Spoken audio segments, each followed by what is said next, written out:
Alright, what up world, it's your boy Street again, and this right here is Soulfood Session 3, you know what I'm saying, Slingshot the Movement of course, slingshotthemovement.com, and I was reading Luke, I believe it was Luke 6:28, and to kind of just give you the part that hit me the most, was it said, pray for those who mistreat you. Pray for those who mistreat you, like pray for those who do you wrong, pray for those that talk about you, pray for those that lie on you. And that right there really hit me, like, this is something that God is saying that we got to do, that we must do. And everyone goes through a stage in their life where they get hurt. But I think the problem is a lot of time, is through that hurt and through that pain, we develop a complex called bitterness. And one thing about bitterness is that it infects your attitude, it controls your mood, it causes you to lose friends, eventually it causes you to be lonely.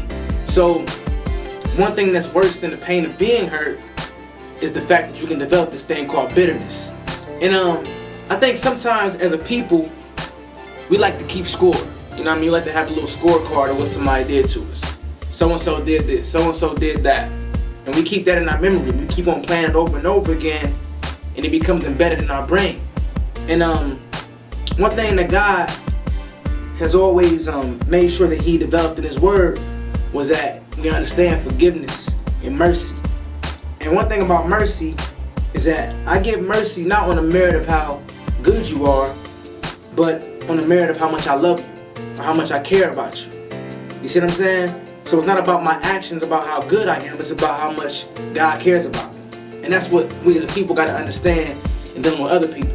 I think it's perfect for this time and season, you know what I mean, with it being MLK Day and the kind of lessons that he taught, to turn the other cheek, which is in that same scripture too, but you know what I mean, it's just hard to do that kind of stuff, turn the other cheek, but Lord is working with me. So one thing about it is that if you look at Matthew 6:14,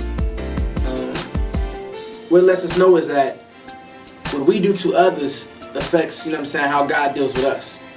And in that scripture, it says that if you forgive others, then God will forgive you. So that's how I get my forgiveness, by pardoning my brother, by forgiving my brother for the wrongs that he's done. So I don't know what you've been going through. I don't know your situation. You know what I mean? I don't know, who has hurt you in your life, whether it be your dad, whether it be a boyfriend or a girlfriend, a fiance, a husband, a wife, a child, whatever it may be in your life, you know what I'm saying, whatever that hurt is, it's important that you learn to let that thing go, that you strip that thing off of you, you know what I mean, because unless you give it to God and forgive that person, then God really can't deal with you like He wants to, you know what I mean. And I know some of y'all like, well man, you don't know what I've been through, you don't know the kind of hurt and the kind of pain that I went through in my life and that I've experienced. Nah, I don't. But I can look at the scripture and show you what Jesus went through. And if I compare what Jesus went through to what you went through, pretty sure Jesus' situation was a lot worse and circumstances were a lot grave than yours were.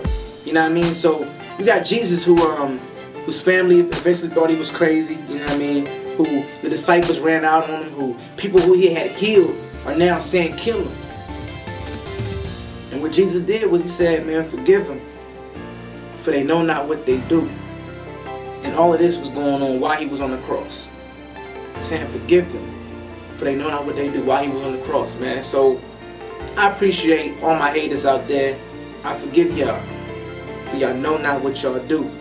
You know what I mean? And that's the kind of attitude that you gotta have, man. So we appreciate y'all again tuning in for the Slingshot the Movement Soulfood Session 3.